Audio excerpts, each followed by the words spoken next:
Well, hey, everybody. Welcome back to another week of the Fixate and Binge podcast. I'm your weekly host, Joe. I'm joining you from the Central Valley of California here on the west coast of the United States. If you are currently on the East Coast, I apologize. I hope your AC is working. I know it's very muggy, very hot. I know that biblical plagues are descending on the East Coast. I don't think that is portentous of certain things going on and on the political landscape of the country. Maybe it is. Some people are going to read the tea leaves a little differently than others. Maybe it is. Maybe it isn't. Maybe it's a harbinger of things to come. Maybe it's an omen of things to come. I'm not sure. Either way you spin it, either way you do it, I hope that you're happy. I hope that all of your fingers are intact.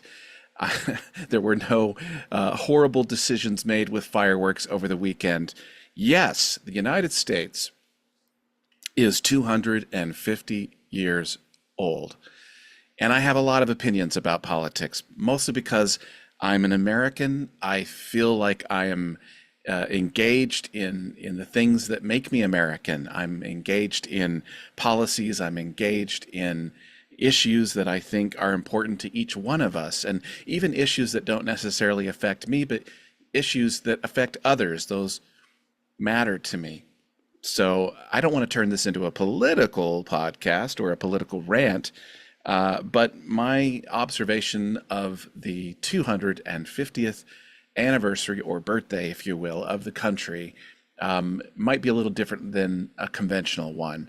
Needless to say, I'm grateful for being an American, in spite of all of its flaws, in spite of its shortcomings, in spite of everything and its tremendous capacity to do such good things. And it has done good things, is doing good things, and I hope will continue to do great things. But nevertheless, there is some disappointment. I'm not upset. I'm just disappointed is a better way of putting it. But having said that, one of the things that I appreciate as an American is the freedom to criticize my country when I feel it is not doing what's right, when it's not living up to its potential. And that's a very vague way of saying that I wish things were better without going into specific issues. If you're a longtime listener of this podcast, you've heard me talk about specific issues from time to time, especially those that are relevant to the topic of the podcast, such as a film or TV show that might be dealing with that issue. But nevertheless, the freedom to critique, and I suggest that it's constructive criticism, not just rage baiting or just ranting or raving, but, offering the type of criticism that we hope will lead to change. I'm grateful for the freedom to do that. I'm grateful for all of our constitutional amendments that enshrine our right to do that thing, to do that. There are countries that will imprison you, torture you, dismember you in a consulate for critiquing a certain leader or government of a country. We are extremely lucky to be Americans. And you know what? When things aren't going the way you feel they should be going, the right to be able to protest peacefully and to express the freedom to express yourself and what you want out of your country and how you hope it can be better and how you hope your leaders can be better or that you need new leaders. I'm just grateful for that. I have never had the displeasure of living in a country that has denied that right to its own citizens, but I'm not naive. There are too many countries that do not welcome that type of freedom and actually suppress it, brutally. And it's not right, and it's antithetical to being a human, I think. It's antithetical to being a member of the earth, a productive member of society. So I'm grateful to be able to critique the pillars of power in our country. And that doesn't necessarily mean it's always a left or right issue. It's just that some things aren't done right. And I'm grateful that we can critique that and then hopefully go to the ballot box and vote for the change we want to see. So that is a really vague way of saying I love my country. It's like having a wayward child sometimes. It's like having a kid that doesn't listen very well. So sometimes you love them anyway, even though you're disappointed with the decisions that they make. That's probably the best way I can put it. So happy birthday, America. Good luck for the next 250. Hope you make it. Hope you make it. Hope we don't end up like Rome, even if it's trending that way. I hope that the powers that be, the good angels, as it were, can help steer the ship back onto safer shores. So the way we do that, I think, is to put greed in check and be a little more loving, a little bit more neighborly, a little bit more community minded. So this podcast, we are halfway through 2026. And if you had asked me in January, looking ahead at the slate of movies and in some cases TV shows that were coming back, if you had asked me, where do you think we'll be in 2026? And what do you think will be the best films or the best things we've seen? And yeah, the best, I think, might still be yet to come. We may not have seen the best yet. That's also very possible. But if you had asked me, I wouldn't have been able to tell you that the film that I think might remain on the top of my list of the best films of 2026 is Project Hail Mary. I wouldn't have said that. That is very surprising to me. It's a great film.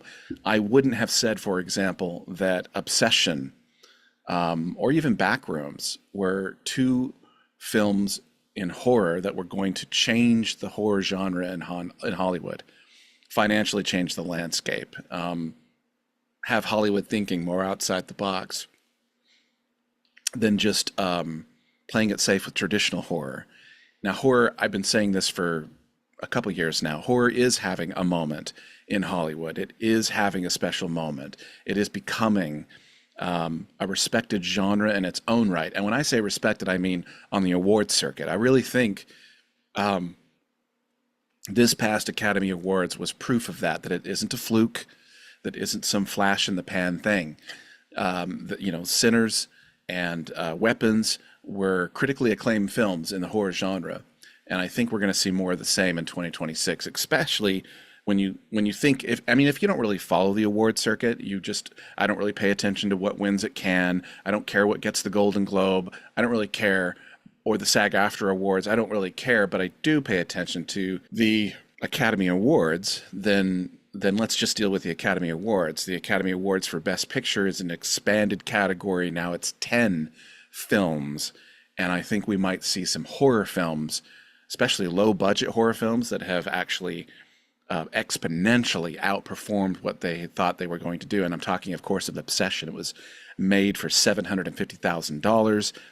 It's going to clear $350 million. It's one of the most successful horror films ever made in Hollywood, or ever just made, period, in America since the Blair Witch Project. So, and this thing doesn't have a handheld, digital-like quality to it like the Blair Witch did. This was a cleverly crafted horror film, and it doesn't look like it only cost $750,000 to make. So I really think you're going to see some surprises in the Best Picture category.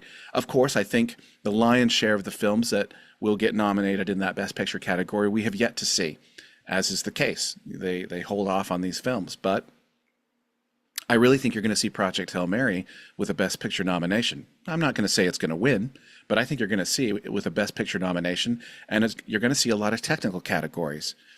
I think you're going to see a Best Actress nomination for India Navarit for her performance in Obsession, for Curry Barker's Obsession. I think you're going to see that.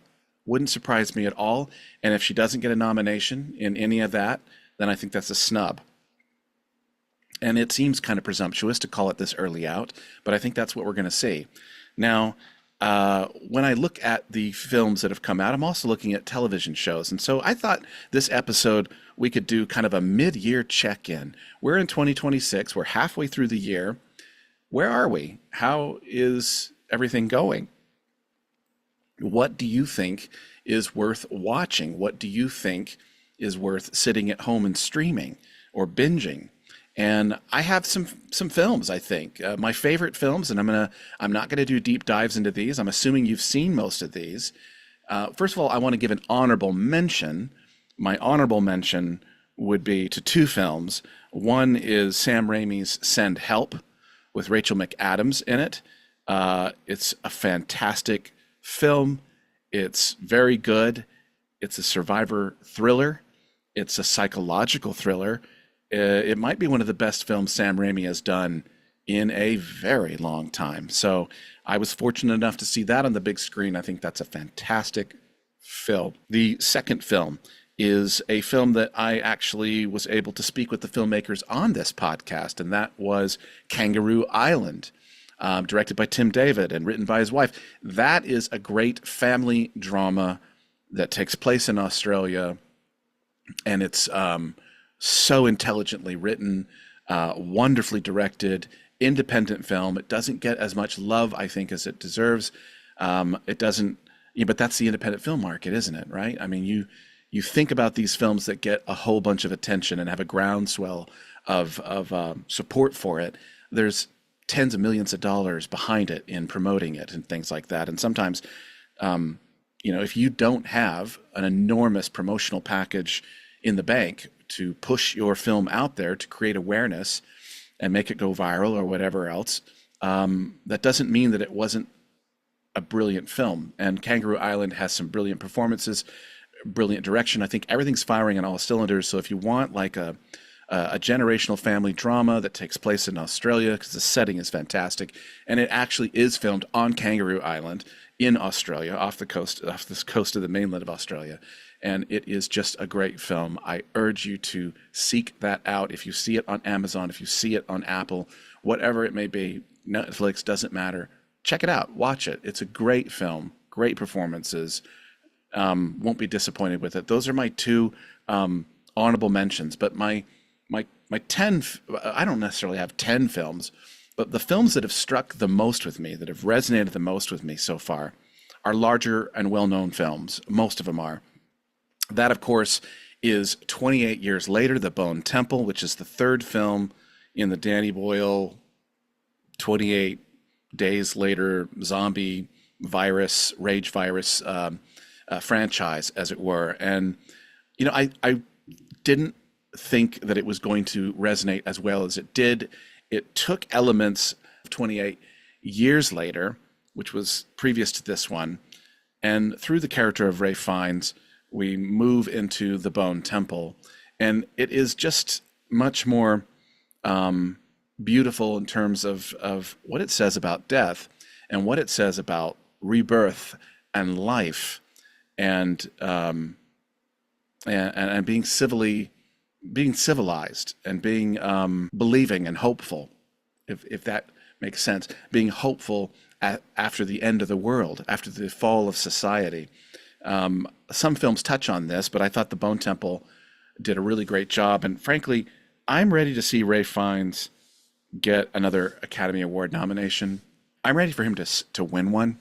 I'm not trying to call it this early out from the rest of the male category, but Ralph Fiennes has had a fantastic career in front of the camera.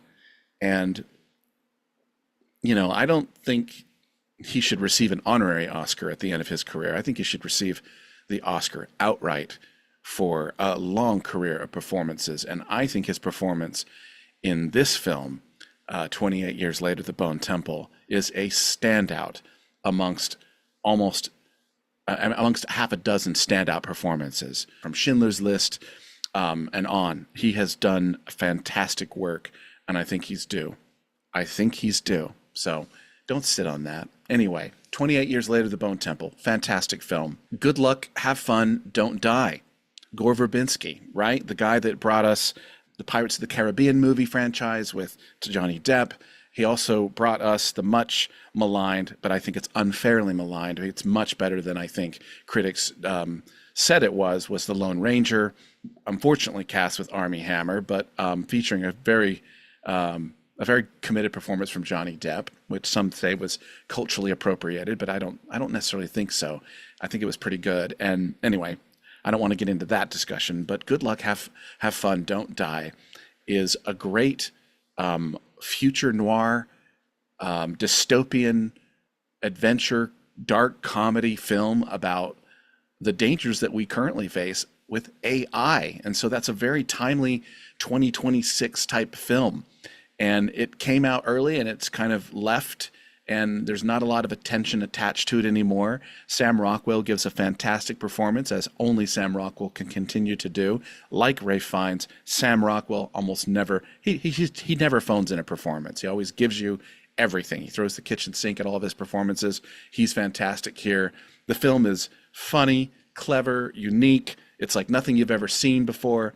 It's anarchic in the way it's crafted and put together. It reminded me very much of Everything Everywhere All at Once, not because it narratively follows the same storyline, but because it's so eclectic and unique and different. And I think Gore Verbinski's done a fantastic job. And I think that it's deserving of wider discussion. I have a former guest who was on this podcast a couple years ago who has asked if she could come back and we could discuss this film. And that's exactly what I'm going to try and do, because I think it's definitely worthy of discussion, given its timeliness, given everything that's going on. The other film, of course, that I talked about was Project Hail Mary with Ryan Gosling. I'm not so sure that Ryan Gosling gets award nomination for it. Maybe you can give him one. That's fine. He got one for Barbie. I don't necessarily think you have to give him one for this, but that doesn't matter because the film as a whole is fantastic. It's done very well. And it's about hope. It's about community. It's about coming together, right? To overcome an impossible obstacle that's threatening our existence. I mean, I hope you're hearing, key word is hope. I hope that you're hearing a thread in here. Project Hail Mary.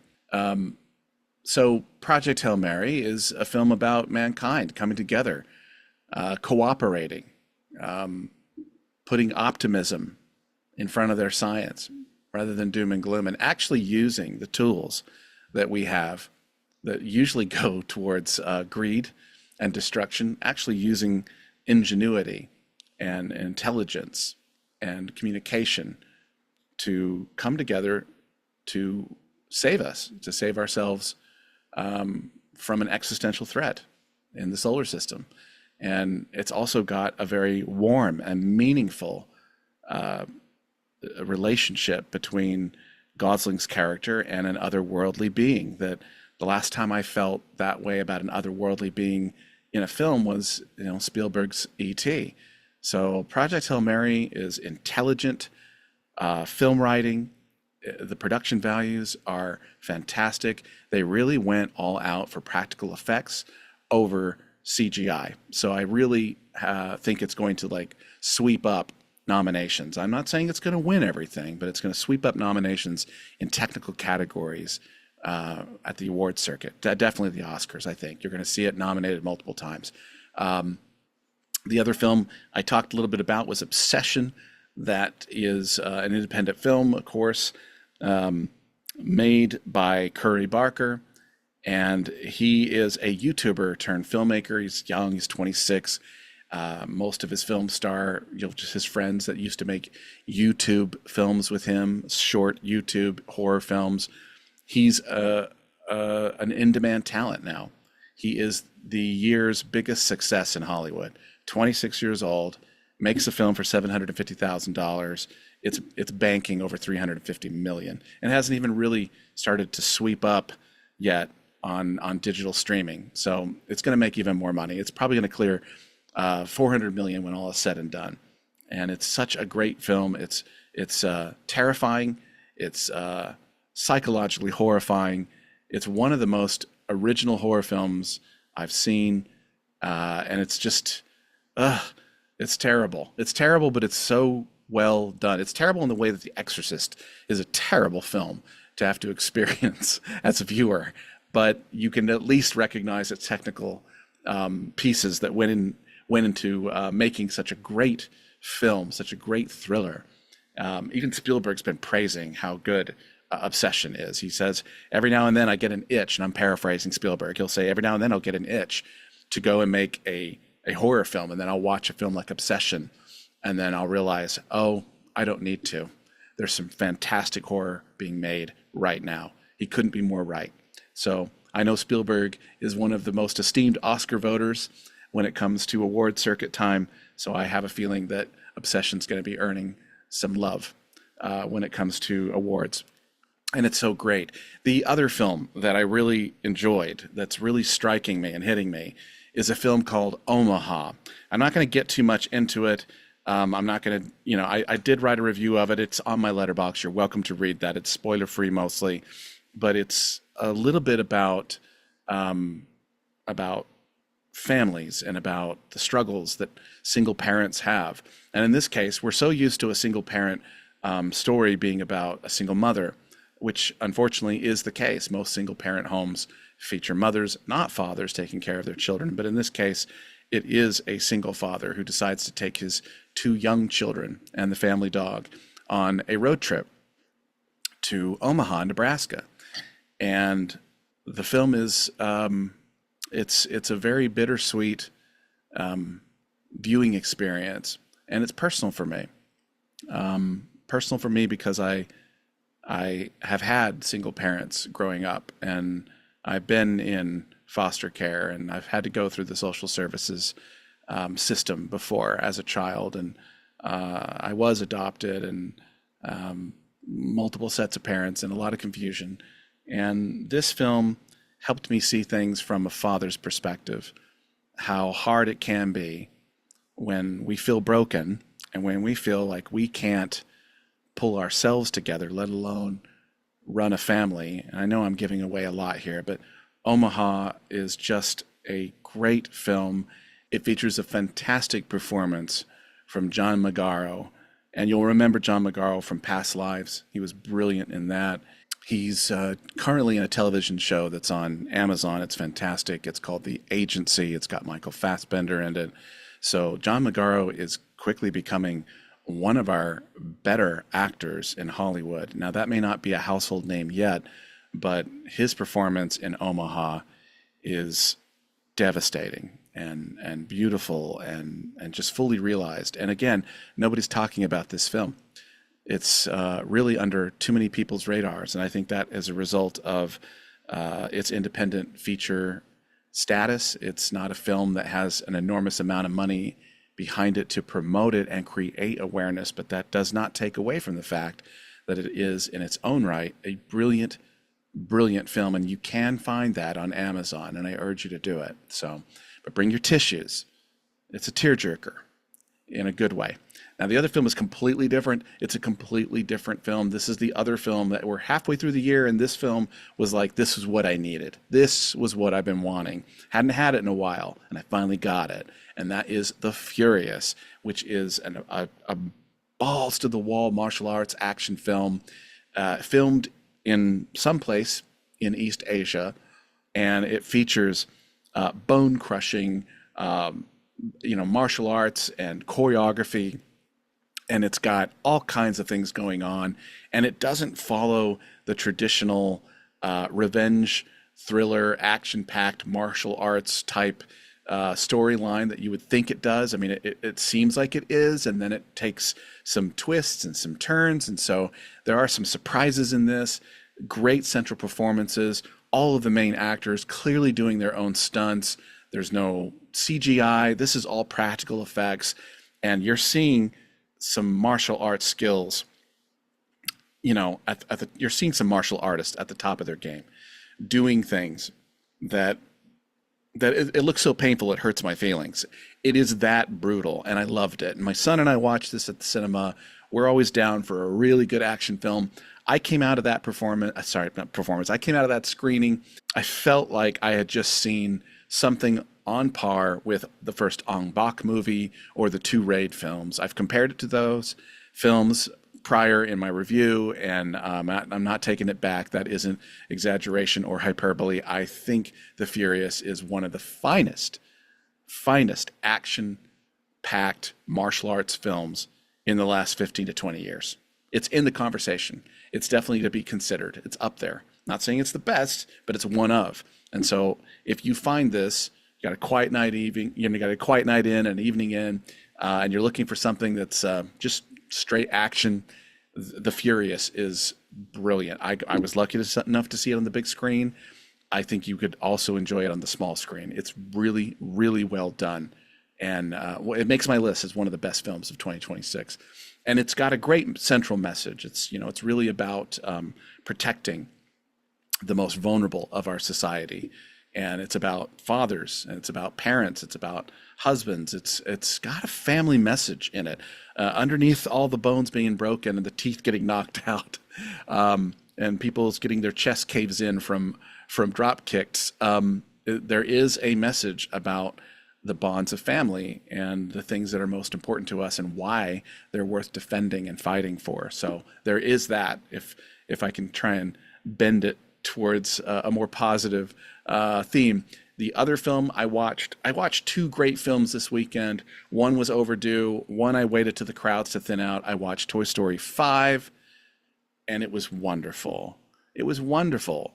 Can you believe that the Toy Story franchise has been around for 30 years? And here we are in the 5th film. They don't rush these films out. They could have made 20 Toy Story sequels if they were just clearly trying to cash in, but they take their time. They wait until they find the right story. In some cases, they wait until there is a story worth telling. And I know that sounds like, for instance, the theme of Toy Story 5 is about developing genuine friendships. Yes, it's about the kids and the toys being appreciated by the kids that own them, whether it's Andy or whatever it may be. It's always about the toys feeling appreciated and loved by their owners. But what I saw in Toy Story 5 was a genuine shift of the toys being concerned about the well-being of their owner, and how well are these kids able to forge and develop friendships with their own peers. Because it's one thing to develop all of your relationships with imaginary toys, or in this case, toys that come to life. But to be able to translate those skills that you develop with the toys into actual human interactions with other people your age or near your age, is why I think being imaginative and having creativity and a big imagination is so important. If you can translate that into developing meaningful human connections and human relationships with others, it makes this case that how we interact with toys is a big part of that. And it's suggesting, and by the way, sociologists have already done the work, that scrolling on an iPad or a lily pad or a phone as children and adolescents is not helping us to do that. It's not helping us to become better at interacting with other human beings. It might make it seem convenient, but it's not helping. And so this is a film that was very timely, especially if you're still a parent like I am and you have kids who are home. My youngest doesn't have a cell phone, but certainly does have access to iPads and different things here at the house. And we're, trying to monitor that to make sure it's not excessive, like a lot of parents, I hope, are doing. And the concern is that the ability to socialize with other humans and other peers and kids their own age will atrophy because there's too much time being spent on screens and things like that. So Toy Story 5, right in the feels, great film. Is it the best Toy Story film? No, it isn't. I think Toy Story 3, Toy Story 1 and Toy Story 3 are the pinnacle, the best of the best. But that's not to say that Toy Story 2 and Toy Story 4, and in this case, Toy Story 5, aren't great films in their own right. I think it's impressive for a film franchise to be on its 5th film and still finding an audience, telling a story that matters, and something that with characters we care about. I think that's impressive, because I want you to think about other film franchises by the 4th or 5th film. How they doing? How do they hold up to the original? Do you know how difficult it is to try and bottle lightning in a can more than once, or for lightning to strike more than once? It's very hard. And the fact that people at Pixar, they wait until they have the right story, the right scenario before they put these out, tells you they're not interested in just making money for the sake of money or merchandise. They actually care about telling stories that will be relevant and timely and enjoyable 20, 30 years from now. And that's what Toy Story is all about. And I love it. It's so good. The last film that made my list of the great films that have come out in 2026, which I think you have to see, I watched last night with my family, and that was on Amazon because it's available now, and that is The Sheep Detectives, starring Hugh Jackman and Emma Thompson. I got to tell you, this thing was incredible. It was so good, and the only thing I want to say about it is that it reminded me of what you get when you cross a Knives Out, Rian Johnson's Knives Out movie with Babe. Remember Babe, Pig in the City, or Babe, where you have talking farm animals and you have a murder mystery and they have to solve it. And there's this, there's brilliant twists and turns, and the sheep are trying to get the humans that they care about to try and follow the clues and come to a realization. And it's just so well done. It was filmed in this beautiful, looked like it was a beautiful Midlands English countryside, not quite Cotswolds, but one of those small little villages that Wallace and Gromit are from. But this is an actual village, and it looked so good. It was beautiful. It was pastoral. I used to live in the Midlands in England, so it was kind of a trip back to landscape and an environment that I loved and hiked in and enjoyed. I really enjoyed Sheep Detectives. It's got a lot of heart. It's got a great message, and it's the voice work from Patrick Stewart and Julie Louis-Dreyfus and Bryan Cranston, and just to say a few, there was some great voice work throughout, and I highly recommend it. It deserves more love. I think it might be up for awards. It doesn't matter if it isn't up for awards. It's one of the finest films technically made all year. And anyway, those are my films. I do have some other TV shows that I've been enjoying so far. Like season 2 of The Pitt was fantastic. A Night of the Seven Kingdoms is probably one of the best spin-offs of Game of Thrones I've seen.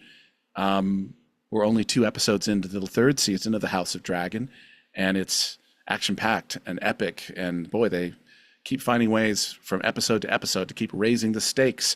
It doesn't let up. There's some really great television shows out there that have been out. I mean, most of them are on Apple this year. Widow's Bay, which you can, I've talked about it before, but you can watch all of Widow's Bay. Cape Fear, which is produced by Spielberg and Scorsese. They've made some obvious departures from the cinematic iterations, and they've stretched it into a single series, and it looks chilling. And Javier Bardem is just terrifying, and it's great. And Silo is on its 3rd season. We're 1 episode into Silo, but when it comes to Silo, I'm gonna be a completionist. I'm gonna finish the whole thing because it's fantastic. And then if you want a bit of a laugh, something lighthearted, the 2nd season of Jury Duty, The Company Retreat, which you can find on Amazon, is just so funny, and it blends reality TV with a long an extensive practical joke, and it's so good, And when we look back at these things, we look back at the year we're having, we look back at 2026. There's some themes that are running a common thread through the things that I've been enjoying, and maybe some of these films are on your list too. And I think it's because some of the things that we're seeing is that hope, survival, community, compassion, family, all those things are relevant to 2026. They're relevant. They're relevant now. I hope we're helping one another. I hope we're more community minded. I hope that we're not despairing.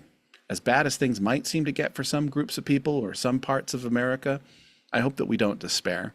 I hope that we're not giving up. I hope that we're looking forward to the future with optimism, and maybe that optimism happens in November at the ballot box. Or maybe it happens on a community level or a neighborhood level. Don't give up. Don't give up. These are some of the films and television shows that I think you can find inspiration from, because I think it reflects some of the anxieties and some of the things that concern Americans now. Survival is very important, especially in uncertain circumstances. Where is this country heading? I don't know, but I hope it's heading towards a better place. And I hope that the pendulum will swing back And a lot of things that have been put wrong will hopefully be put right, and that we will hold corrupt people accountable. That's as vague as I can get, but I hope we will. Family is just so important. Whether you're watching Omaha, about a struggling family, Sheep Detectives, about a family of sheep who all love each other and love their master, played by Hugh Jackman, or a family of toys trying to be there for one another and support one of their own in Toy Story 5. I think there's some great themes that you can cull from each of these films that I've listed here today, and the TV shows like The Pitt and Widow's Bay. Widow's Bay, my goodness, Widow's Bay on Apple TV. That's so good. When I look over my favorite TV shows or movies of the first half of 2026, I did expect to find a list of just great entertainment, but I found something else. Every one of those stories about people trying to find hope, connection, acceptance in difficult circumstances. I think those are the stories that resonate the most with us. Is what are we looking for, and what do we most need? Some people need any port in the storm, and I think that's important that we seek and find. Anyway, this is my list of the best of 2026. I think the best might yet be to come. I probably missed some television shows that I have seen and didn't think to mention here, and if I did, let me know. Write to me. Let me know what I got wrong. The next few weeks of this podcast are going to be guest filled. I'm anticipating having some writers, directors, screenwriters, actors, actresses come on this podcast to talk about their work, their passions, and things that mean the most to them. Those are the people that inspire me, are people living their dreams and putting into action things that they want, and hopefully for a great cause. So anyway, I hope that's what you're doing with your life. I hope you're taking very good care of yourself. Be hopeful. Don't be despairing. Be hopeful. It'll get better. I promise. If it's not going great, it'll get better. And I'll leave that message with you, and I'll see you next week. Have a good one. Bye-bye.